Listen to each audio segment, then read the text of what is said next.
XIS के इस platform पर आप सभी लोगों का स्वागत है। मैं उपेंद्र अनमोल। आज का सेशन बहुत ही महत्वपूर्ण है क्योंकि हम लोग यूपीएससी में साइंस एंड टेक्नोलॉजी में पूछे गए पिछले 10 वर्षों के प्रश्नों के पैटर्न और उसके ट्रेंड एनालिसिस पर चर्चा करेंगे।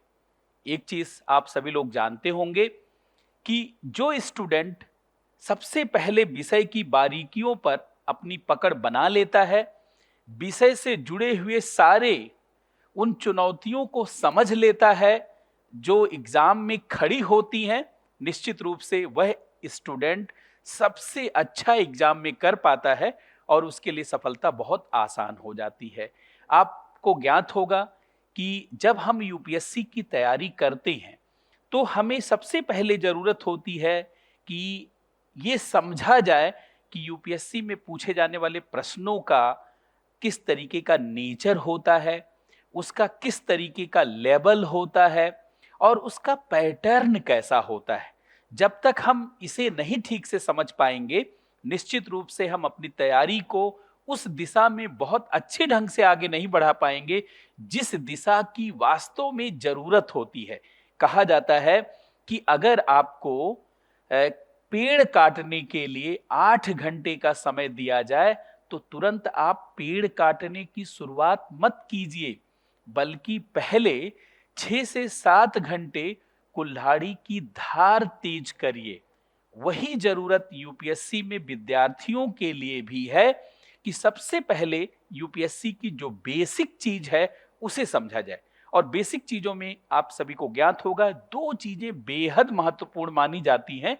एक तो यूपीएससी का सिलेबस और दूसरा प्रीवियस ईयर क्वेश्चन पेपर।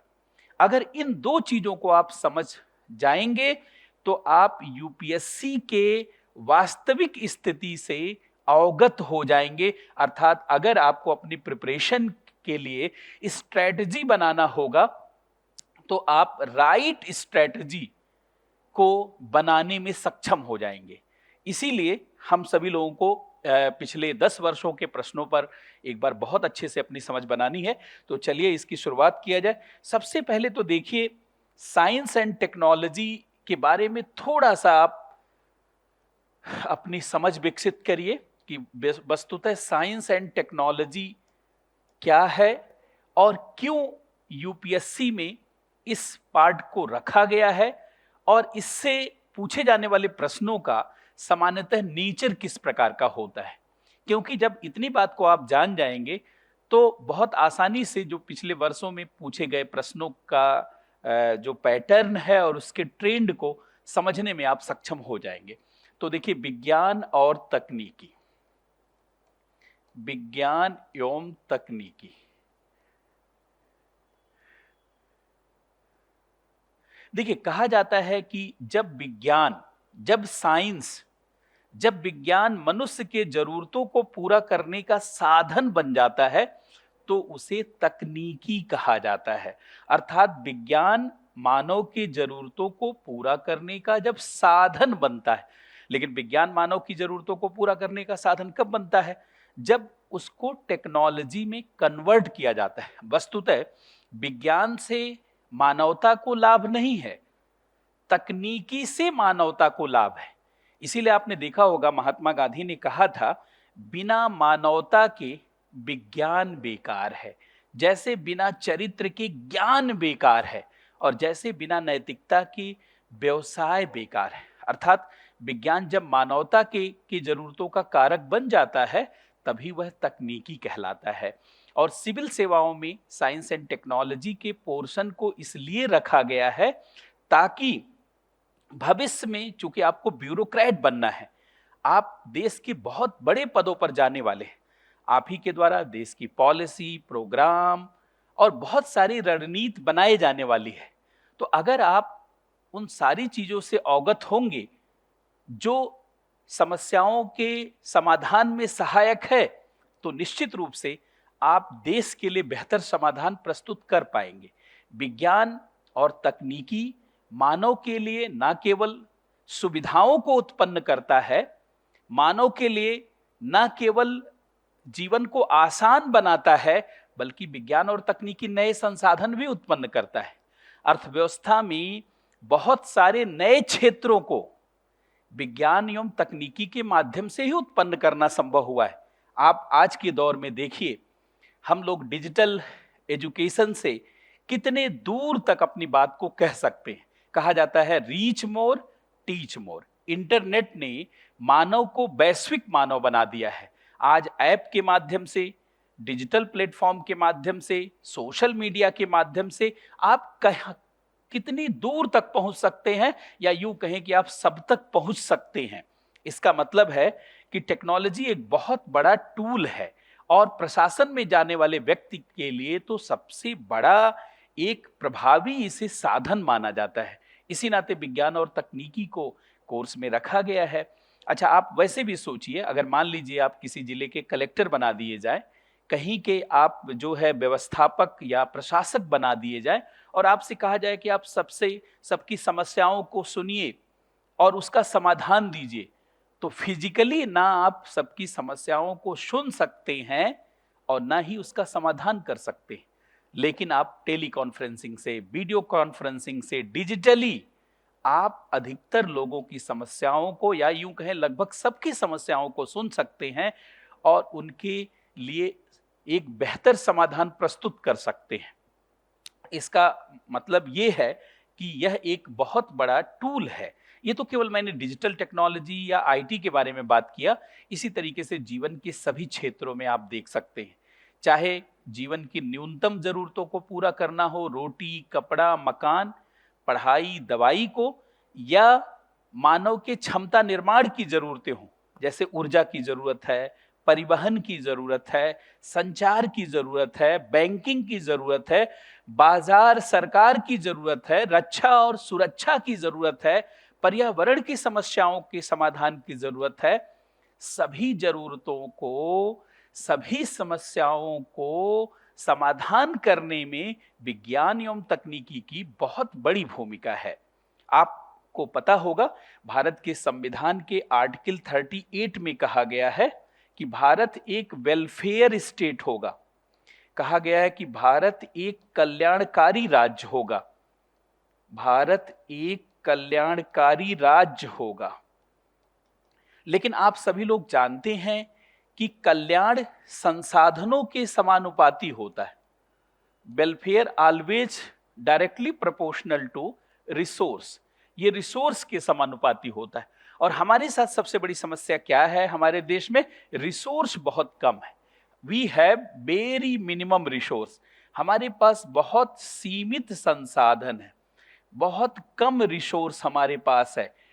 अब इतना कम रिसोर्स है कि आपको पता है कि हमारी जनसंख्या पूरी दुनिया की जनसंख्या की लगभग 18% हमारी जनसंख्या है, 18% पॉपुलेशन है। पूरी दुनिया में सबसे अधिक जनसंख्या हमारे पास है, जो पूरी दुनिया की 18% है। लेकिन पूरी दुनिया के संसाधन का 18% भाग हमारे पास किसी भी चीज का नहीं। अगर आप हमारे एरिया को देखिए, हमारे भौगोलिक भूभाग को देखिए तो 2.4% है।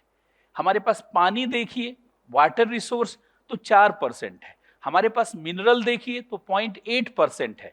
हमारे पास अगर बायोटिक रिसोर्स आप देखिए, जैव विविधता को देखिए तो 7-8% वह भी है। अर्थात कुछ भी पर्याप्त नहीं है। कैसे होगा भारत का विकास? कैसे भारत में खाद्यान्न की उत्पादकता बढ़ी और हम लोग खाद्य सुरक्षा को प्राप्त कर पाए? विज्ञान और टेक्नोलॉजी के माध्यम से। जैसे आपने देखा होगा, हरित क्रांति हुई, संकर बीजों के विकास के माध्यम से, श्वेत क्रांति हुई, हाइब्रिड स्पीसीज के विकास के माध्यम से, जिसमें संकर प्रजाति वाले पशुओं की नस्लों का विकास किया गया। इसी तरीके से तमाम प्रकार के रेवोल्यूशन हुए, नीली क्रांति, पीली क्रांति, बहुत सारी क्रांतियां हुई। ये सब क्रांतियां किसके बल पे हुई? सब साइंस एंड टेक्नोलॉजी के बल पे। तो भोजन की उपलब्धता कैसे बढ़ी है? टेक्नोलॉजी के बल पे। मतलब रोटी तो टेक्नोलॉजी हमें दे रही है, कपड़ा हमें कौन दे रहा है? चाहे कपास के उत्पादन की बात हो, कॉटन की और उसकी हाइब्रिड स्पीसीज और ट्रांसजेनिक स्पीसीज, या तमाम प्रकार के जो है पॉलीमर्स का प्रयोग या पॉलीफाइबर्स का प्रयोग। हम आज कपड़े में पूरी तरीके से आत्मनिर्भर हो चुके हैं, हमारे पास पर्याप्त कपड़ा है। गांधी जी ने कभी इसी कपड़े के लिए चरखा काटना शुरू किया था। तो रोटी, कपड़ा और मकान भी, आज मकान में कितनी सारी टेक्नोलॉजी का प्रयोग होता है। पहले मकान ऐसे बनता था हॉरिजेंटली, आज हमारे पास जगह कम है, हम वर्टिकली मकान बना रहे हैं, अपार्टमेंट कल्चर आ गया, और वो भी अर्थक्वेक फ्री, वो भी सोलर कंडीशनिंग बेस्ड। ये सब टेक्नोलॉजी के इनपुट के कारण संभव हुआ है, अर्थात टेक्नोलॉजी हमारे सारे जीवन को प्रभावित कर रही है। तो संविधान का ये जो लक्ष्य है, जो नीति निर्देशक तत्वों में दिया गया है, ये साइंस एंड टेक्नोलॉजी से पूरा किया जा सकता है। संविधान में बहुत सारी आर्टिकल है, एक आर्टिकल की और मैं चर्चा करता हूं। आर्टिकल 39 कहता है संसाधनों का समतामूलक वितरण किया जाए, इक्विटेबल डिस्ट्रीब्यूशन ऑफ रिसोर्स। ये कहता है इक्विटेबल डिस्ट्रीब्यूशन ऑफ रिसोर्स। ये कहता है संसाधनों का समतामूलक वितरण, अर्थात सब तक संसाधनों का वितरण। सब तक संसाधनों का वितरण कैसे होगा? जैसे पीएम किसान सम्मान निधि, सबके खाते में पैसा जाता है, तो उसके लिए हम डायरेक्ट बेनिफिट ट्रांसफर का प्रयोग कर रहे हैं। वहां पर भी हम टेक्नोलॉजी का प्रयोग कर रहे हैं, जैम के माध्यम से, जनधन, आधार और मोबाइल के माध्यम से, और सब तक रिसोर्स पहुंच रहा है, सब्सिडी का लीकेज कम हो रहा है। तो टेक्नोलॉजी हमारे लिए अपॉर्चुनिटी जो है उसको मैक्सिमाइज कर रही है, वेलफेयर को भी मैक्सिमाइज कर रही है, और संविधान के उद्देश्यों, आदर्शों के लिए बहुत अनुकूल संभावनाओं को उत्पन्न कर रही है। यही कारण है कि साइंस एंड टेक्नोलॉजी का जो महत्व है वो शासन प्रशासन के लिए बहुत ज्यादा महत्व है। अब देखिए, साइंस एंड टेक्नोलॉजी में सबसे पहले मैं सीधे आता हूं कि साइंस एंड टेक्नोलॉजी में सामान्यतः कितने प्रश्न पूछे जाते हैं। अब चूंकि आज की क्लास तो प्रीलिम्स आधारित है, प्रारंभिक परीक्षा पर आधारित है, लेकिन मैं मोटे तौर पर एक बार आपसे डिस्कस कर देता हूं। जैसे अगर आप पीटी में देखें या मेंस में देखें या इंटरव्यू में देखें, तो ये हर स्टेज में साइंस एंड टेक्नोलॉजी आपके लिए सहायक है, यूं कहें आपकी तैयारी का एक बड़ा भाग है। अच्छा, बहुत सारे स्टूडेंट पूछते हैं कि सर साइंस एंड टेक्नोलॉजी से कितने क्वेश्चन आते हैं। बेसिकली जो सीधे सीधे क्वेश्चन आते हैं, वो क्वेश्चन को अगर छोड़ भी दिया जाए तो साइंस एंड टेक्नोलॉजी का हर पोर्शन में योगदान है। आप सोशल जस्टिस की बात करेंगे, आप डिजास्टर मैनेजमेंट की बात करेंगे, आप इन्वायरमेंट प्रोटेक्शन की बात करेंगे, आप गवर्नेंस की बात करेंगे, आप इंटरनेशनल रिलेशन की बात करेंगे। सब जगह तो टेक्नोलॉजी विकिल है, सब जगह तो तकनीकी एक साधन है। आप इकोनॉमी की बात करेंगे, वहां भी इमर्जिंग सेक्टर जितने भी हैं, इंडस्ट्री 4.0 है, वो सबका आधार कौन है? उन सब चीजों का आधार टेक्नोलॉजी ही है, अर्थात टेक्नोलॉजी ही उनके लिए एक रास्ता देता है। अब देखिए, जैसे सामान्यतः पीटी में अगर आप देखा जाए कि कितने प्रश्न पूछे जाते हैं, तो मैं मोटे तौर पर आपको बताता हूं कि पीटी में साइंस एंड टेक्नोलॉजी से कम 13 से लेकर के 15 क्वेश्चन पूछे जाते हैं। 13 से लेकर के 15 प्रश्न पूछे जाते हैं। कई बार ज्यादा भी प्रश्न होते हैं, लेकिन मैं एक रेंज में बात करूंगा। अच्छा, और मेंस में आप सभी लोग जानते हैं कि 4 क्वेश्चन साइंस एंड टेक्नोलॉजी से पूछा जाता है। कई बार 4 से 5 क्वेश्चन भी होता है, कई बार 4 से 5 क्वेश्चन भी हो जाता है। जनरली 4 क्वेश्चन होता है, लेकिन कई बार 4 से 5 क्वेश्चन भी हो जाता है। इधर कुछ वर्षों में देखेंगे तो 4 ही क्वेश्चन पूछा जा रहा है, और 4 क्वेश्चन में 2 क्वेश्चन जो पूछा जाता है वो 10-10 नंबर के। 2 क्वेश्चन अगर आप देखेंगे तो वो 10-10 नंबर के, अर्थात 20 नंबर का पूछा जाता है, और 2 क्वेश्चन बाकी 15 नंबर वाले, 15 मार्क्स वाले पूछे जाते हैं, अर्थात 30 नंबर का पूछा जाता है। तो 50 नंबर का तो सीधे सीधे साइंस एंड टेक्नोलॉजी पिछले 2-3 वर्षों में अगर हम देखें तो ये है। कभी कभी ये संख्या 5 भी रही है, और कई बार ऐसा देखा गया कि जीएस के पेपर फर्स्ट में भी साइंस एंड टेक्नोलॉजी के क्वेश्चन पूछे गए। जैसे नाविक को लेकर के, इंडियन रिमोट सेंसिंग और Indian regional navigation satellite system, जिसको सामान्यतः हम लोग नाविक कहते हैं, जो नेविगेशन के लिए काम करता है उस पर भी देखिए क्वेश्चन पूछा गया। कई बार फर्स्ट पेपर में जो है स्पेस टेक्नोलॉजी को फोकस करके भी क्वेश्चन पूछा गया है, रिमोट सेंसिंग को फोकस करके, क्योंकि ज्योग्राफी का भी सेक्शन जो है और उसमें भी जो इंडियन ज्योग्राफी का पार्ट है वो भी कहीं न कहीं से टेक्नोलॉजी पर आधारित है। हम कृषि की बात करेंगे, हम इंडस्ट्री की बात करेंगे, हम मिनरल स्ट्रक्चर की बात करेंगे, हम इंटीरियर स्ट्रक्चर ऑफ अर्थ की बात करेंगे, तो वहां पर भी ज्योग्राफी का इन्वॉल्वमेंट है। मिनरल प्रोस्पेक्टिंग की बात करेंगे, खनिजों की का क्या लेवल है, कितने खनिज है, तो वहां भी जो है टेक्नोलॉजी बेस्ड है। इसलिए ये मान करके चलिए कि कम से कम 4 से 5 क्वेश्चन तो मेंस में पूछे जाते हैं। और अच्छा, इंटरव्यू में बहुत सारे ऐसे मुद्दे हैं जो साइंस एंड टेक्नोलॉजी के हर साल उभर करके आते हैं। कभी 5G के बारे में उन्होंने पूछ लिया, अब 5G से चूंकि हम लोग 6G की तरफ बढ़ रहे हैं तो 5G से 6G के बारे में उन्होंने आर्टिफिशियल इंटेलिजेंस के बारे में पूछ लिया, उन्होंने चैट जीपीटी के बारे में पूछ लिया। तो आपको पता होना चाहिए कि भैया क्या है। उन्होंने इंटरनेट ऑफ थिंग्स के बारे में पूछ लिया, या उन्होंने क्वांटम कंप्यूटिंग के बारे में पूछ लिया, सुपर कंप्यूटिंग के बारे में पूछ लिया, रोबोटिक्स के किसी पहलू के बारे में उन्होंने पूछ लिया, या इस तरीके से बहुत सारी टेक्नोलॉजी इवॉल्व कर रही है, एमर्ज कर रही है, तो उनके बारे में भी बहुत सारे सवाल आते हैं। और कई बार जैसे अभी आपने देखा होगा डिजिटल डाटा प्रोटेक्शन को लेकर के एक्ट बनाया गया, अनुसंधान एक्ट बनाया गया, तो ये सारे विषय चर्चा में आ गए, जिसके नाते यहाँ इंटरव्यू में भी इससे जुड़े हुए सवाल पूछे जाते हैं। खैर, हमारा आज का जो सेशन है वो पूरी तरीके से प्रीलिम्स बेस्ड है, इस नाते हम अपने इस सेशन पर सीधे आते हैं। देखिए, यूपीएससी में अगर आप पेपर जो क्वेश्चन पेपर आता है यूपीएससी पीटी में अगर आप देखें और साइंस एंड टेक्नोलॉजी को देखें, तो पहले मैं आपको बताना चाहता हूं कि साइंस एंड टेक्नोलॉजी को अगर यूपीएससी पीटी के आधार पर अगर आप देखते हैं तो सबसे पहले आप देख लीजिए कि चूंकि साइंस एंड टेक्नोलॉजी में बहुत सारे टॉपिक हैं, लेकिन कुछ ऐसे टॉपिक हैं जो मेजर सेक्शन वाले हैं, जहां से ज्यादा प्रश्न पूछे जाते हैं। वैसे तो मैं अभी आपको पिछले 10 वर्षों के ट्रेंड एनालिसिस पर बात करूंगा, लेकिन हमारे कुछ ऐसे टॉपिक हैं जहां से मेजर क्वेश्चन पूछा जाता है, और कुछ ऐसे टॉपिक हैं जहां से माइनर क्वेश्चन पूछा जाता है, अर्थात बहुत कम क्वेश्चन पूछे जाते हैं। जैसे अगर मेजर सेक्शन देखा जाए, जो मेजर 60 में मैं लिख देता हूं, मेजर अगर सेक्शन देखा जाए और माइनर सेक्शन अगर इन दोनों में हम लोग बांटें, तो मेजर सेक्शन में 7 सेक्शन, मेजर सेक्शन में अगर आप देखा जाए तो 6 सेक्शन महत्वपूर्ण है।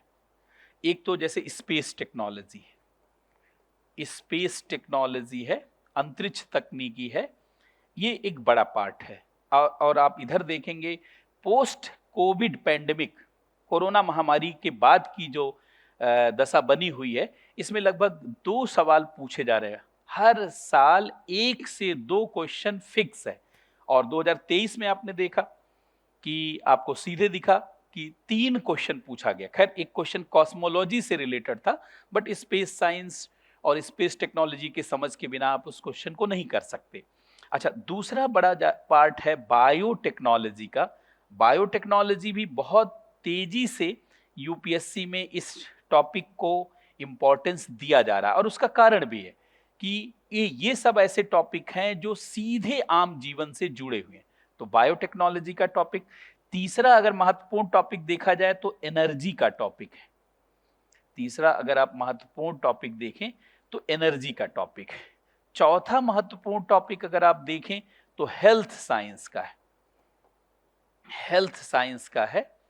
और पांचवा महत्वपूर्ण अगर आप टॉपिक देखें तो टेलीकॉम, जिसको दूरसंचार कहते हैं, आईटी और कंप्यूटर का है, और कंप्यूटर का है, जिसमें सुपर कंप्यूटर, क्वांटम कंप्यूटर, ये सब।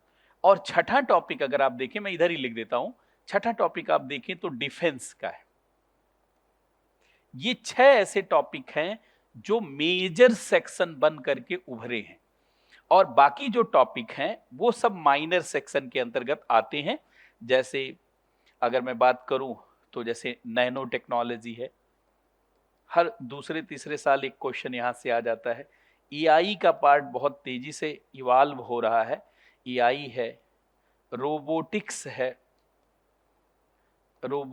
है, इसके अलावा इंटरनेट ऑफ थिंग्स है, ब्लॉकचेन टेक्नोलॉजी है, ब्लॉकचेन टेक्नोलॉजी है, ब्लॉकचेन टेक्नोलॉजी है। इसके अलावा अगर आप देखिए तो कई ऐसे छोटे छोटे पार्ट हैं, एटमट्रॉनिक्स है, स्पिनट्रॉनिक्स है, मैग्नोट्रॉनिक्स है, जैसे स्पिनट्रॉनिक्स है। ये भी एक बहुत अच्छा टॉपिक है, लेकिन हमेशा सवाल नहीं, कभी कभी सवाल पूछे जाते हैं। अच्छा, इसके अलावा अगर आप देखेंगे तो मटेरियल साइंस पर भी क्वेश्चन पूछे जा रहे हैं। मटेरियल साइंस है और बाकी सारे इवॉल्विंग टेक्नोलॉजी में आप देखेंगे बहुत सारी टेक्नोलॉजी जो इवॉल्व हो रही, इसको इसीलिए मिसलीनियस कह दिया जाता है। ये पार्ट क्या है? ये पार्ट है मिसलीनियस। तो देखा जाए तो साइंस एंड टेक्नोलॉजी में मेजर दो तरीके से हम देख सकते हैं। एक मेजर सेक्शन वाला पार्ट जिसमें ये 6 टॉपिक आते हैं, और दूसरा माइनर सेक्शन वाला पार्ट जिसमें मिसलीनियस चैप्टर है। अर्थात अगर आप यहाँ देखें तो आप बहुत आसानी से देख करके कह सकते हैं कि साइंस एंड टेक्नोलॉजी में ये 7 चैप्टर है। अब मैं थोड़ा सा इसको शार्ट करके लिख रहा हूं, आप देखिए। एक तो स्पेस टेक्नोलॉजी है, अंतरिक्ष तकनीकी है, एक तो अंतरिक्ष तकनीकी है, एक तो ये टॉपिक है। दूसरा बायोटेक्नोलॉजी है, जैव तकनीकी है। तीसरा एनर्जी का टॉपिक बहुत तेजी से जो है उभर रहा है, क्योंकि solar energy, wind energy, bio energy जिसमें एथनॉल है, बायोडीजल है, बायोमास एनर्जी, बायोमास गैसीफायर, इसके अलावा हाइड्रोजन एनर्जी, ये सब जो नए जो टॉपिक उभर रहे हैं, एमर्ज कर रहे हैं, तो वो क्वेश्चन के बड़ी पार्ट हैं। ये ऊर्जा का पार्ट है। इसके बाद हेल्थ साइंस का भी इंपॉर्टेंस बढ़ा है। पोस्ट कोरोना तो हेल्थ साइंस एक बड़ा विषय बन करके उभरा है, स्वास्थ्य विज्ञान। और इसके बाद आप देखेंगे कि ये डिफेंस टेक्नोलॉजी, रक्षा तकनीकी, इससे भी लगभग हर दूसरे साल, और अब तो चूंकि डिफेंस सेक्टर में बहुत बड़ा बजट दिया गया है और पिछले कई वर्षों से डिफेंस सेक्टर के स्वदेशीकरण पर काम चल रहा है, इस नाते ये रक्षा तकनीकी भी एक महत्वपूर्ण तकनीकी। और इसके बाद ये कई सारे चैप्टर एक साथ मिला देते हैं, जैसे दूर संचार है, टेलीकॉम है, आईटी है, कंप्यूटर टेक्नोलॉजी, जिसमें वेरियस टेक्नोलॉजी है। तो ये जो दूर संचार, सूचना तकनीकी, कंप्यूटर, ये टॉपिक, और 7वां टॉपिक मिसलीनियस आप, जिसमें विविध है, अर्थात बहुत सारी तकनीक। अगर देखा जाए तो ये 7 सेक्शन में हम लोग पूरे साइंस एंड टेक्नोलॉजी के पार्ट को बांट सकते हैं। मैं सभी विद्यार्थियों से आग्रह करूंगा कि आप सबसे पहले चीजों को कैटेगराइज करिए, शेड्यूल बनाइए कि भाई हर विषय, हर टॉपिक जो भी यूपीएससी के सिलेबस में है, बेसिकली वो कितना टॉपिक के रूप में यूपीएससी के सिलेबस में दिया गया है। दूसरा, जब प्रीवियस ईयर का क्वेश्चन पेपर और उसकी समझ और उसकी ट्रेंड एनालिसिस आपको के पास होगी, तो क्वेश्चन के हिसाब से उसका इंपॉर्टेंस कितना है, ये चीज भी आप आसानी से देख पाएंगे। तो यहां से एक चीज तो क्लियर हो गई कि भैया ये 7 टॉपिक है, दीज आर 7 टॉपिक्स, ये 7 चैप्टर है। अब इन 7 चैप्टर का क्या इंपॉर्टेंस है? अच्छा, एक चीज मैं और बता दूं, अगर आपने हमारे नेक्स्ट आईएएस का जो प्रीवियस ईयर क्वेश्चन पेपर का बुकलेट अगर आपने देखा होगा नेक्स्ट आईएएस का, तो सबसे बड़ी बात है कि नेक्स्ट आईएएस की जो पूरी टीम है वो बहुत शोधात्मक टीम है, बहुत शोध और बोध के साथ काम कर रही है। जिसके नाते आप देखेंगे तो हमारा जो previous year question paper next IAS का है, जो कि बहुत ही वैज्ञानिक ढंग से बनाया गया है, उसमें भी ये 7 ही टॉपिक दिया गया है, उसमें भी ये 7 ही टॉपिक दिया गया। तो आपको दिखेगा कि किस तरीके से कितने अच्छे स्तर पर हमारी टीम काम कर रही है और उसे यूपीएससी का कितना गहरा जो है बोध है। तो ये 7 टॉपिक है। अब इन 7 टॉपिक से कैसे कैसे क्वेश्चन आए हैं, कितने क्वेश्चन आए हैं, अब इस 10 वर्षों की बात मैं करता हूं। अब देखिए यूपीएससी में जो 10 वर्षों का 10 इयर्स का ट्रेंड, 10 वर्षों का पैटर्न क्या रहा है, तो 10 वर्षों का मतलब अगर 2023 तक का चूंकि पीटी हुआ है, तो आप अगर इसे 2013 ऑनवर्ड ले लीजिए तो 11 वर्षों का हो जाएगा। लेकिन 2013 से लेकर के अगर 2023 ले लीजिए, चलिए एक साल और ले लेते हैं, क्योंकि ये 2013 से 2023 आपको 11 वर्ष दिखेगा। तो मैं, चूंकि हम लोगों ने ये बनाया हुआ है आज के थंबनेल में कि 10 वर्षों का, तो चलिए मैं 10 वर्ष ही लिख देता हूं। तो ये अगर आप 10 वर्षों का पैटर्न देखें तो बहुत सहजता से आपको अनुभव होगा। पहले मैं नंबर ऑफ क्वेश्चन लिख देता हूं कि किस टॉपिक से कितने कितने सवाल आए, और फिर पिछले इधर प्री कोविड मतलब प्री कोविड 19 की क्या स्थिति थी और पोस्ट कोविड 19 की क्या स्थिति थी, उसको जब आप समझेंगे तो आपको इस विषय का बहुत अच्छा बोध होने लगेगा, अर्थात इस विषय की पूरी अच्छी समझ होने लगेगी। तो अगर आप इसमें देखें तो स्पेस टेक्नोलॉजी, पहले मैं यहां पे टॉपिक लिख देता हूं। दूसरा अगर आप देखेंगे ये biotechnology, energy, health science, defence, और यहीं पे मैं लिख देता हूं छठा ये आईटी, टेलीकॉम और कंप्यूटर, और मिसलीनियस लिख देते हैं, मिसलीनियस। तो आपको अंदाजा हो जाएगा कि कितने कितने क्वेश्चन पूछे गए एग्जैक्ट। आप देखिए ये स्पेस टेक्नोलॉजी से चूंकि हमने निकाल रखा है, देखिए स्पेस टेक्नोलॉजी से 25 क्वेश्चन पिछले 10 वर्षों में पूछे गए। बायोटेक्नोलॉजी से लगभग 26 क्वेश्चन पूछे गए। एनर्जी वाले टॉपिक से 19 क्वेश्चन पूछे गए हैं, और हेल्थ साइंस से भी 19 क्वेश्चन पूछे गए हैं। और इसके बाद अगर आप देखेंगे तो डिफेंस से 5 क्वेश्चन पूछे गए हैं, और ये आईटी, कंप्यूटर और सारा मिला देंगे तो ये यहां से 14 क्वेश्चन पूछे गए हैं। और मिसलीनियस अगर आप देखेंगे तो ये लगभग, मिसलीनियस वाला पार्ट देखेंगे तो ये लगभग more than 10 question, 10 plus question यहां से पूछे गए, 10 प्लस क्वेश्चन यहां से पूछे गए। तो आप देखिए इसमें स्पेस टेक्नोलॉजी एक मेजर टॉपिक है, क्योंकि एक टॉपिक से 10 वर्षों में इतने क्वेश्चन पूछे गए, इसका मतलब हर साल कितना प्रश्न पूछा गया, कम से कम 2 से 3 क्वेश्चन।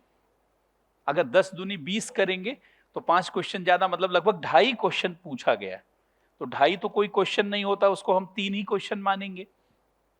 अच्छा, इसमें भी देखेंगे लगभग 2 से 3 क्वेश्चन, ये 2 से 3 क्वेश्चन पूछा जा रहा है बायोटेक्नोलॉजी से। एनर्जी से भी देखेंगे तो कम से कम ये मान के चलिए लगभग 2 क्वेश्चन पूछा जा रहा है। इधर पोस्ट कोरोना, पोस्ट कोविड 19 ज्यादा क्वेश्चन पूछे गए हैं। अगर प्री पैंडेमिक आप देखेंगे कोविड 19 से पहले तो क्वेश्चन थोड़ा कम थे, क्योंकि एनर्जी पे अब काम हो रहा है, पेरिस एग्रीमेंट हुआ, पेरिस समझौता किया गया, उसके बाद पूरी दुनिया की परिस्थिति बदली। क्लीन एनर्जी पर काम हो रहा है, ग्रीन टेक्नोलॉजी पे काम हो रहा है, जिसके नाते ये टॉपिक बहुत महत्वपूर्ण हो गया है। इसमें भी देखेंगे लगभग 2 क्वेश्चन का आपका बन रहा है, और ये कभी कभी एक क्वेश्चन इसमें पूछा जा रहा है, कभी एक पूछा जा रहा है, कभी नहीं पूछा जा रहा है। मतलब हर दूसरे वर्ष एक सवाल पूछा जा रहा है इसमें, एक साल पूछा जा रहा है, एक साल नहीं पूछा जा रहा। ये आप देखेंगे तो इसमें लगभग एक क्वेश्चन पूछा जा रहा है हर वर्ष, एक से ज्यादा भी है तो 1 क्वेश्चन प्लस है। और इसमें भी देखेंगे तो लगभग एक क्वेश्चन पूछा जा रहा है, और ये इधर के वर्षों में इसका ट्रेंड बदला है। तो मोटे तौर पर अगर आप देखिए तो ये टॉपिक सबसे बड़े टॉपिक बन करके उभर रहे हैं। लेकिन जब हम लोग क्लास में पढ़ते हैं तो बहुत सारे टॉपिक के बारे में पढ़ते हैं, बहुत सारे टॉपिक की स्टडी करते हैं। तो सबसे पहले मैं 2-3 बातें आपसे कहना चाहूंगा। देखिए, जब आप यूपीएससी की तैयारी करते हैं, ध्यान से सुने, अभी मैं टॉपिक वाइज भी आऊंगा, प्री कोविड 19 और पोस्ट कोविड 19। तो देखिए, अगर यूपीएससी की तैयारी आप करना चाहते हैं तो 3 चीजों पर आप विशेष रूप से ध्यान रखिए। नंबर 1, आप सिलेबस पर ध्यान रखिए, क्योंकि सिलेबस से ही पता चलता है मुझे क्या पढ़ना है, हमारा लोकस क्या है, हमारा फोकस क्या है। सिलेबस हर स्टूडेंट को बिल्कुल याद होना चाहिए। जब कोई भी नोट्स बनाइए किसी भी विषय का, तो सबसे पहले एक बार उसका सिलेबस उससे पहले लिख लिया करिए। दूसरा, हमारे पास प्रीवियस ईयर का क्वेश्चन पेपर का पूरा समझ होना चाहिए, उसकी पूरी एनालिसिस होनी चाहिए। और तीसरा, हमारे पास एक प्रिसाइज नोट्स, खुद का बनाया हुआ नोट्स होना चाहिए। हमारे पास एक प्रिसाइज नोट्स होना चाहिए, प्रिसाइज नोट्स होना चाहिए। ये 3 चीजें मैं यूपीएससी की तैयारी के लिए बहुत महत्वपूर्ण मानता हूं। सबसे पहले सिलेबस से आपका दायरा फिक्स होता है कि वस्तुतः आपको पढ़ना क्या है, कौन से टॉपिक पढ़ना है। एक चीज मैं आप सभी लोगों से कहना चाहूंगा कि सिलेबस के अंदर जितने भी टॉपिक लिखे गए हैं, उस टॉपिक को अलग अलग करके एक बार लिख लीजिए, क्योंकि हर टॉपिक पर आपको नोट्स बनाना है। ना केवल हर टॉपिक पर नोट्स बनाना है, बल्कि हर टॉपिक से जुड़े हुए कम से कम पीटी के 10 क्वेश्चन का और मेंस के 4-5 क्वेश्चन की प्रैक्टिस भी करनी है आगे तैयारी में। तो पहले तो सिलेबस का पता होना चाहिए। दूसरा, फिर हमें प्रीवियस ईयर के क्वेश्चन पेपर का पता होना चाहिए, क्योंकि प्रीवियस ईयर के क्वेश्चन पेपर को जितनी बार आप पढ़ेंगे, मैं तो कहूंगा कम से कम 10 बार आप प्रीवियस ईयर के क्वेश्चन पेपर को पढ़ें। क्योंकि जब आप क्वेश्चन पेपर को पढ़ेंगे तो आपको nature of question, depth of knowledge, उसका अलाइनमेंट, क्वेश्चन के पूछे जाने की जो है अनिवार्यता क्यों रही उस वर्ष में, ये सब चीजें आपको समझ में आएंगी। अर्थात nature of the question, level of question, किस टॉपिक पर फोकस किया गया उसको भी आइडेंटिफाई कर पाएंगे। देखिए, सिलेबस में बहुत सारा टॉपिक दिया गया है, लेकिन सारे टॉपिक पर यूपीएससी फोकस नहीं करता है। यही जो है एक, इसीलिए कहा जाता है कि यही एक रणनीति होगी कि आप पहले उन सारे टॉपिक को पहचान लीजिए जो यूपीएससी का पसंदीदा टॉपिक है, जहां से क्वेश्चन ज्यादा पूछा जाता है। तैयार तो आप सारे टॉपिक को करिए, लेकिन उन टॉपिक को ज्यादा अच्छे से तैयार करके रिवाइज करिए, क्योंकि वो टॉपिक हमेशा क्वेश्चन देते हैं। तो ये अच्छा, जब ये दोनों काम कर लेंगे तभी आप नोट्स बना पाएंगे। इसीलिए हम लोग कभी ये नहीं कहते कि 1-2 बार आप रीडिंग से नोट्स बना लीजिए। पहले कहते हैं कि ये पढ़िए, प्रीवियस ईयर क्वेश्चन पेपर देखिए और 4-5 रीडिंग लगा लीजिए। 4-5 रीडिंग लगाने के बाद ही आप नोट्स बनाइए। लेकिन चूंकि यहाँ नेक्स्ट आईएएस में जो लोग हम लोगों के क्लासरूम प्रोग्राम से जुड़े हुए हैं, उनके लिए ये सहजता रहेगी, या कहीं से भी आप जुड़े हुए हैं उनके लिए ये सहजता रहती है कि भाई उन्हें बना बनाया एक क्लास नोट मिल जाता है। देखिए, क्लास नोट का बहुत महत्व होता है। क्लास नोट का इसलिए महत्व होता है कि क्लास नोट्स आपकी पढ़ाई के भार को कम कर देता है। कहा जाता है जिस प्रकार से वैज्ञानिक बनने के लिए एक रिसर्च पेपर की जरूरत होती है, ऐसे आईएएस आईपीएस बनने के लिए एक क्लास नोट्स की जरूरत होती है। और चूंकि क्लास नोट्स टीचर जब बनवाता है, तो एक चीज यकीन मानिए, आप अपने से 2-4 किताबें पढ़ सकते हैं, 5 किताबें पढ़ सकते हैं, लेकिन जब कोई मजाया हुआ शिक्षक, सीनियर कोई फैकल्टी आपको पढ़ाता है, जिस तरीके से हमारे यहाँ नेक्स्ट आईएएस में आप देखेंगे, तो निश्चित रूप से वो कम से कम 30-40 किताबों का उसके पास अध्ययन होता है। ना केवल उसे अध्ययन होता है, बल्कि उसकी बहुत अच्छी समझ होती है, ज्ञान उसके पास डाइजेस्टेड रूप में आ चुका होता है, जिस्ट के रूप में आ चुका होता है, जिसके नाते जब वो क्लास नोट बनवाता है तो आपको एक साथ 30-40 किताबों को पढ़ने का भी अनुभव मिल जाता है, और वो भी इतने सरल शब्दों में, सरल भाषा में। अच्छा, एक चीज और ध्यान से सुने, किताब पढ़ करके कई बार आप अपनी समझ उतनी अच्छी से नहीं बना पाएंगे जितना क्लास नोट्स के माध्यम से बना पाएंगे। इसलिए क्लास नोट्स भी एक बहुत बड़ा पिलर होता है, लेकिन कोई भी क्लास नोट्स तब तक बनाया ही नहीं जाना चाहिए जब तक कि प्रीवियस ईयर के क्वेश्चन पेपर की डेप्थ एनालिसिस उसमें शामिल ना हो। मतलब ये मैं इसलिए बता रहा हूं, आपको लगेगा कि ये क्या बताने लगे, लेकिन ये इसलिए मैं बता रहा हूं कि आप कोई भी नोट्स तभी बनाएं जब आपको प्रीवियस ईयर के क्वेश्चन पेपर की एनालिसिस का ठीक से पता हो। तभी आप एक सही स्ट्रेटजी को आइडेंटिफाई कर पाएंगे, और जो सही स्ट्रेटजी को आइडेंटिफाई कर पाता है वही अच्छी तैयारी कर पाता है, और वही सही दिशा में बढ़ता है, और वही जो है यूपीएससी में अच्छे रैंक की तरफ बढ़ता है। कहा जाता है कि जो सैनिक युद्ध से पहले पसीना नहीं बहाता है उसे युद्ध में खून बहाना पड़ता है। इसलिए सबसे पहले पसीना बहा लिया जाए और सारी चीजों को समझ लिया जाए। अब देखिए, प्रीवियस ईयर क्वेश्चन पेपर का जो ट्रेंड एनालिसिस है वो कैसे है, इस पर मैं आता हूं। अब आप, पहले मैं पोस्ट कोविड की बात कर रहा हूं। पोस्ट कोविड से आपको अंदाजा हो जाएगा इधर पिछले 3-4 वर्षों का। पोस्ट कोविड 19, जिसमें पोस्ट कोविड 19 में मैं 2020 को भी शामिल करूंगा। तो आप देखिए, 2000 जिस साल कोविड था, तो अगर हम यहां पे बात करें 2020, थोड़ा ऊपर लिखते हैं ताकि हर चीज आ जाए। जैसे मैं यहां पे बात करता हूं,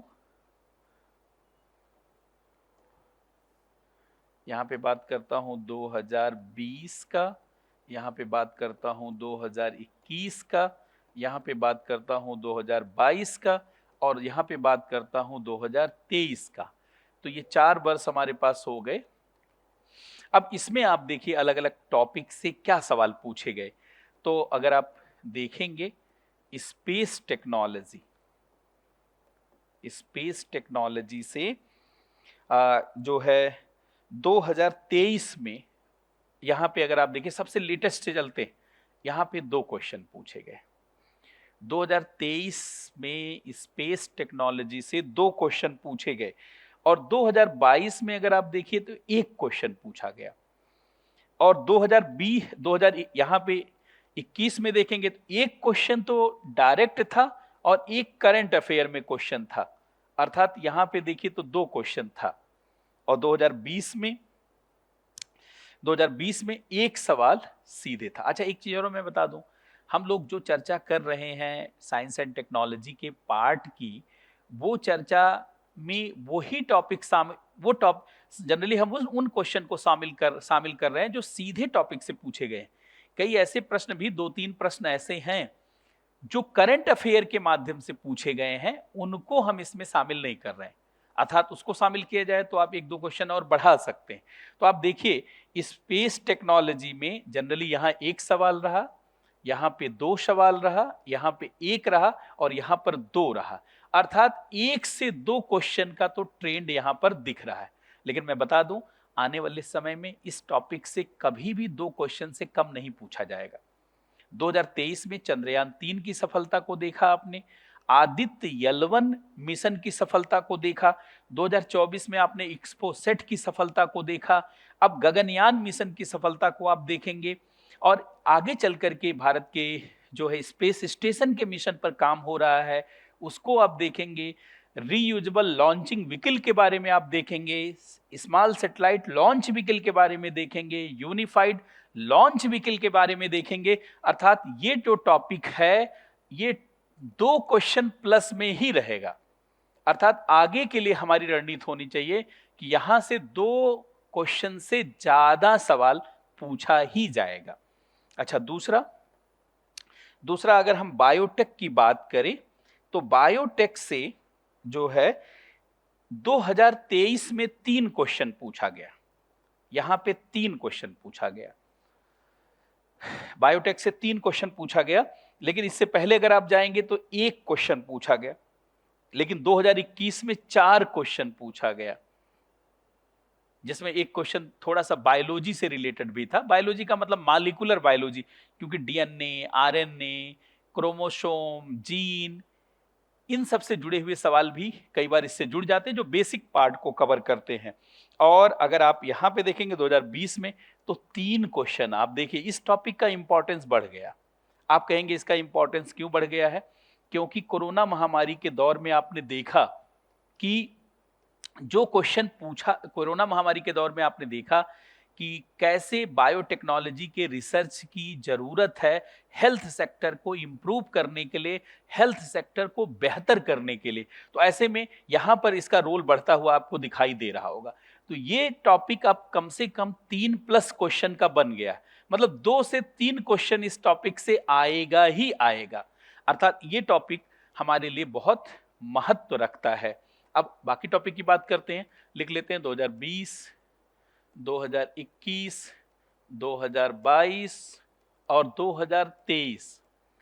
और यहां पर हम तीसरा नंबर देते हैं एनर्जी को। एनर्जी का सेक्टर, जो एनर्जी का जो चैप्टर है, ये भी बहुत तेजी से क्वेश्चन पेपर का भाग बन रहा है। अगर एनर्जी का चैप्टर देखेंगे तो यहां पर तो 4 क्वेश्चन पूछा गया 2023 में, लेकिन इससे पहले आप देखेंगे यहां नील था, यहां पे भी देखेंगे यहां नील था, यहां पे 1 क्वेश्चन पूछा गया। लेकिन आप देख रहे हैं आप कि ये क्वेश्चन पूछा गया, और वो भी आप देख रहे होंगे कि जो है पीवी, फोटोवोल्टिक सेल के बारे में, या फोटोवोल्टेइक एनर्जी जो सोलर एनर्जी का पार्ट है, हाइड्रोजन एनर्जी, इसके अलावा बायो एनर्जी। बायो एनर्जी में अगर आप देखेंगे तो एथनॉल है, बायोडीजल है, एथनॉल है, बायोडीजल है, या बायोगैस है, इसका एक बड़ा इंपॉर्टेंस है। इसके अलावा वेरियस नॉन कन्वेंशनल एनर्जी। तो क्लीन एनर्जी पे चूंकि बहुत वर्क हो रहा है, इसलिए टॉपिक इंपॉर्टेंट है। तो ये मान के चलिए कि अब एनर्जी के चैप्टर में भी, अच्छा, एनर्जी के चैप्टर में ही न्यूक्लियर एनर्जी से जुड़ा हुआ सवाल भी पूछा जाता है। इसी में न्यूक्लियर एनर्जी मतलब न्यूक्लियर टेक्नोलॉजी, चूंकि रिएक्टर से हम जो ऊर्जा बना रहे हैं, चाहे वो फिजन रिएक्टर हो, जो पुराने रिएक्टर हैं जिस पैटर्न पे, या फ्यूजन रिएक्टर जिसको आर्टिफिशियल सन कहा जाता है, फ्यूजन रिएक्टर की बात की जाए तो ये इसको कहा जाता है आर्टिफिशियल सन। तो इसका इंपॉर्टेंस बढ़ रहा है। मैं मानूंगा कि कम से कम यहां से 2 से 3 क्वेश्चन तो पूछा ही जाता रहेगा, अर्थात ये टॉपिक भी बहुत इंपॉर्टेंट है। चौथा टॉपिक है हेल्थ साइंस। और अगर आप 2020, 2021, 2022 और 2023 आप देखें तो इस टॉपिक से पूछे जाने वाले क्वेश्चन जो है, यहां से देखिए, यहां तो 1 क्वेश्चन पूछा गया, लेकिन 2022 में देखेंगे 3 क्वेश्चन पूछा गया था। यहां पर देखिए तो 2 क्वेश्चन पूछा गया था, और यहां पर 1 क्वेश्चन पूछा गया था। तो अगर आप पूरे इस टॉपिक को देखें तो आसानी से आपको दिख जाएगा कि 2 से 3 क्वेश्चन का औसत आ रहा है। मतलब आप 2 क्वेश्चन प्लस कह सकते हैं कि ये टॉपिक भी कवर करेगा। भारत सरकार के द्वारा यूनिवर्सल वैक्सीनेशन पर काम किया जा रहा है, मिशन इंद्रधनुष पर काम किया जा रहा है, जिसमें गर्भवती महिलाओं और बच्चों के लिए सार्वभौमिक टीकाकरण किया जा रहा है। तो ऐसे में वो इंपॉर्टेंट है, बहुत सारी महामारियों से लड़ने। अच्छा, इसके अलावा भारत पूरी दुनिया के फार्मेसी की राजधानी बनता चला जा रहा है। आप देखिए बहुत सारे वैक्सीन के प्रोडक्शन में हम नंबर 1 पर हैं, और जेनेरिक मेडिसिन में भी हम नंबर 1 पर हैं। अर्थात फार्मेसी की भारत राजधानी बन गया है। जैसे आईटी में हमारा दूसरा स्थान था, ऐसे फार्मेसी के सेक्टर में हमारा पहला स्थान हो गया है कई मामलों में। इस नाते हेल्थ साइंस भी बहुत इंपॉर्टेंट है एग्जाम की दृष्टि से। 5वें नंबर पर आप देखेंगे, मैं एक साथ लिख देता हूं, आईटी, टेलीकॉम और कंप्यूटर, आईटी, टेलीकॉम और कंप्यूटर। अब अगर इससे आप देखेंगे तो यहाँ पर एक क्वेश्चन पूछा गया 2023 में, 2022 में आप देखिए तो 4 क्वेश्चन पूछा गया, 2021 में नील, कोई क्वेश्चन नहीं था, और इससे पहले अगर आप देखेंगे तो 3 क्वेश्चन यहाँ पे पूछा गया। अर्थात इस चैप्टर का भी अगर आप अलाइनमेंट देखें पूरी तरीके से, अगर इसको औसत लें तो 1 से 2 क्वेश्चन का एवरेज यहाँ भी आ रहा है। वैसे भी मैंने बताया था टोटल 19 क्वेश्चन पूछे गए थे, जिसके नाते इसको भी हम लोग आसानी से समझ सकते हैं। 6वें नंबर पर डिफेंस है। डिफेंस में हर साल तो क्वेश्चन नहीं आता, लेकिन चूंकि इस समय हम लोग डिफेंस के स्वदेशीकरण पर काम कर रहे हैं, जिसके नाते ये चैप्टर भी इंपॉर्टेंट हो गया। जैसे आप देखिए इस साल में एक क्वेश्चन आया, पिछले साल भी एक क्वेश्चन आया था, यहाँ नील था, यहाँ पे देखेंगे नील था, लेकिन क्वेश्चन बढ़ रहा है। क्यों? क्योंकि डिफेंस सेक्टर में स्वदेशीकरण, इंडिजेनाइजेशन पर काम हो रहा है।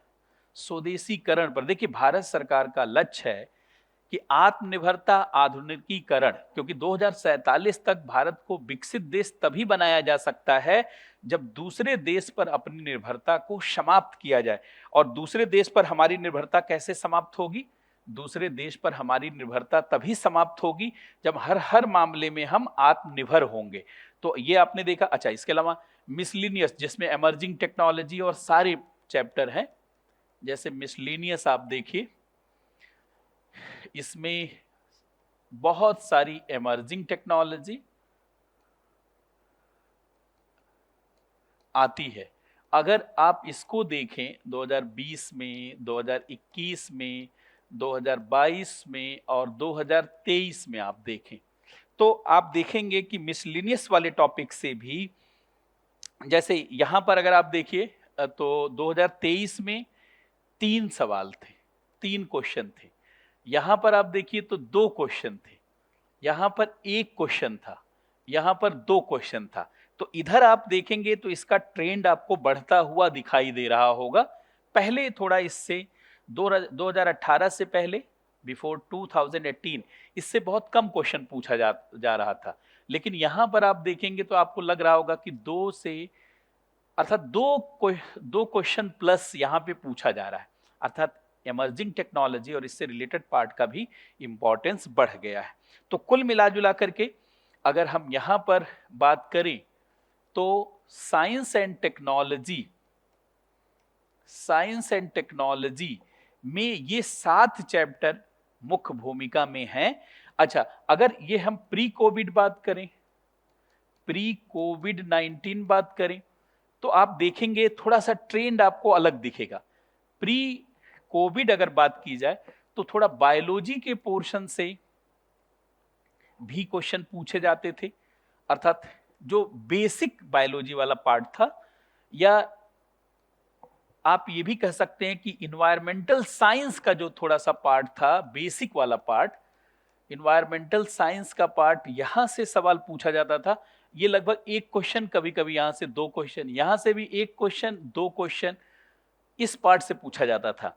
अच्छा, इसके अलावा आप देखेंगे तो स्पेस टेक्नोलॉजी, ये तो लगभग 1 से 2 क्वेश्चन इसका तो होता ही होता था। अब अगर बाकी आप देखिए कि क्या ट्रेंड था, तो जैसे इमर्जिंग टेक्नोलॉजी वाला जो पार्ट था, इस पर बहुत रेयर क्वेश्चन आपको मिलेगा। किसी साल मिलेगा, किसी साल नहीं मिलेगा, किसी साल नहीं मिलेगा, किसी साल मिलेगा, इस तरीके से था। अर्थात इमर्जिंग टेक्नोलॉजी का पोर्शन जो है कम था, एक नया एडिशन हुआ है। दूसरा जो है, बायोटेक्नोलॉजी पर उतना फोकस नहीं था पहले जितना पोस्ट कोविड पेंडेमिक है। हेल्थ साइंस पर उतना फोकस नहीं था, क्योंकि हेल्थ और वेलबींग पर अब बहुत ज्यादा फोकस करके काम किया जा रहा है, सरकार का बजट भी उस पर ज्यादा है। तो हेल्थ साइंस पर फोकस बढ़ा है, बायोटेक्नोलॉजी पर फोकस बढ़ा है, जो कि फोकस उतना नहीं था। अर्थात प्री कोविड 19 में इतना कहना चाहता हूं कि बेसिक पार्ट से सवाल ज्यादा पूछे जाते थे, बेसिक साइंस वाले पार्ट से, और कभी कभी इसमें फिजिक्स वाले पार्ट से भी सवाल आया हुआ है, कभी कभी केमिस्ट्री वाले पार्ट से भी आया हुआ है, बायोलॉजी के पार्ट से भी पूछा गया है, और बॉटनी के पार्ट से भी 1 आध साल पूछा गया है। इस पर जहां फोकस था, वहीं पोस्ट कोविड पैंडेमिक दैनिक जीवन में टेक्नोलॉजी का जो उपयोग है उसको मुख्य रूप से फोकस किया गया है। अर्थात use of science and technology in everyday life ये अब ज़्यादा इम्पॉर्टेंट भाग बन गया है। तो अब आपको ध्यान देना है कि use of science and technology, science and technology in everyday life, in everyday life, इस पर आपको फोकस करना है। अब ये आपको केवल चैप्टर वाइज ही नहीं देखना है, जो चैप्टर वाइज है वो तो है, लेकिन हमारे जीवन में जो हम उपयोग कर रहे हैं, जैसे मैं आपको फिनटेक टेक्नोलॉजी की बात करूं, जैसे यूपीआई का आप उपयोग कर रहे हैं, तो यूपीआई में मुख्यतः क्या टेक्नोलॉजी है? जब हम किसी को स्कैन करते हैं, स्कैन करके ट्रांसफर कर, या फास्टैग पर आप जाते हैं तो फास्टैग में हम क्या टेक्नोलॉजी यूज कर रहे हैं, या हम बैंकिंग सिस्टम को साइबर क्राइम से फ्री करने के लिए क्या कर रहे हैं, हम साइबर क्राइम को रोकने के लिए क्या कर रहे हैं। यहां पे रोकने के लिए हम डीएलटी ला रहे हैं, तो ये डीएलटी क्या है? इसी तरीके से हम क्रिप्टो करेंसी ला रहे हैं, तो क्रिप्टो करेंसी क्या है, क्रिप्टो करेंसी क्या है? या हम चैट जीपीटी पे बात हो रही है तो ये क्या है? इस तरीके की बहुत सारी चीजें जो अभी दैनिक जीवन में हमारे उपयोग में आ रही हैं, उन पर हमें फोकस बढ़ाना होगा और इसके लिए हमें अलग से थोड़ा सा प्रयास करना होगा। निश्चित रूप से तब हम लोग इस विषय को और अच्छे से जान पाएंगे। लेकिन एक चीज ध्यान रखिए कि अब आपको साइंस एंड टेक्नोलॉजी की तैयारी में एक आपको माइंडसेट बना करके चलना होगा कि हमको मोटे तौर पर space technology, biotechnology, energy, health science, defence के पार्ट को, आईटी, कंप्यूटर और टेलीकॉम के पार्ट को बहुत अच्छे से तैयार करना होगा। अर्थात इस टॉपिक पर कम से कम 8-10 पेज का नोट्स आपके पास होना चाहिए और मिसलिनियस वाला जो टॉपिक है उसमें भी लगभग जितने भी एमर्जिंग टेक्नोलॉजी, इवॉल्विंग टेक्नोलॉजी हैं, उनको हमें फोकस करना होगा। एक क्लू और मैं देना चाहता हूं कि आपको इंडस्ट्री 4.0 के लिए जो टेक्नोलॉजी यूज की जा रही है, इन पे भी आपको एक लिस्ट तैयार करनी होगी, क्योंकि यही राइजिंग इंडस्ट्री है, यही राइजिंग इंडस्ट्री है और इस राइजिंग इंडस्ट्री में यूज में आने वाली हर टेक्नोलॉजी पर आपको पकड़ होनी चाहिए। अब राइजिंग इंडस्ट्री में अगर आप देखेंगे तो बहुत सारी टेक्नोलॉजी जो इसको एक आधार दे रही है, जो इसको बढ़ा रही है, खासकर भारत सरकार जिसको इकोनॉमी में अगर आप पढ़ेंगे तो जिसको लेकर के डीएलआई स्कीम चला रही है, पीएलआई स्कीम चला रही है, पीएलआई स्कीम चला रही है, वो आपको फोकस रखना होगा। इसके अलावा भारत सरकार के द्वारा जो पॉलिसी पर फोकस है, जैसे science and technology policy, science and technology policy पर जो फोकस किया जा रहा है, जैसे इस समय national science technology innovation policy 2020 पे काम हो रहा है, तो आपको पता होना चाहिए 2021 से लेकर के 2030 का जो साइंस एंड टेक्नोलॉजी का रोड मैप है, ये रोड मैप जो साइंस एंड टेक्नोलॉजी का है, ये जिसको टेकेड कहा गया, टेक्नोलॉजी डिकेड के रूप में, ये टेकेड है, टेक्नोलॉजी डिकेड, टेक्नोलॉजी डिकेड। तो इस पर आपको फोकस करना होगा कि इस दशक में कौन कौन सी टेक्नोलॉजी पर सरकार ने फोकस किया है। अच्छा, साथ ही साथ भारत पूरी दुनिया में टेक्नोलॉजी पावर के रूप में उभर रहा है, तो आपको देखना होगा केवल हम लोग स्टार्टअप्स में ही नहीं उभर रहे हैं, हम किस किस चीज में उभर रहे हैं। स्टार्टअप में उभर रहे हैं, देखना पड़ेगा कौन कौन से स्टार्टअप में। आईटी के क्षेत्र में हम उभरे हुए हैं। इसके अलावा आपने फार्मेसी में देखा कि आपका बहुत तेजी से उभार हो रहा है। अच्छा, स्पेस टेक्नोलॉजी में भारत बहुत तेजी से पूरी दुनिया के नक्शे पर अपने प्रभाव को दिखाते हुए दिख रहा है। लोग कहते हैं कि पूरी दुनिया की व्यवस्था, मतलब बिना स्पेस टेक्नोलॉजी को आप पूरी दुनिया की व्यवस्था को प्रभावित नहीं कर सकते।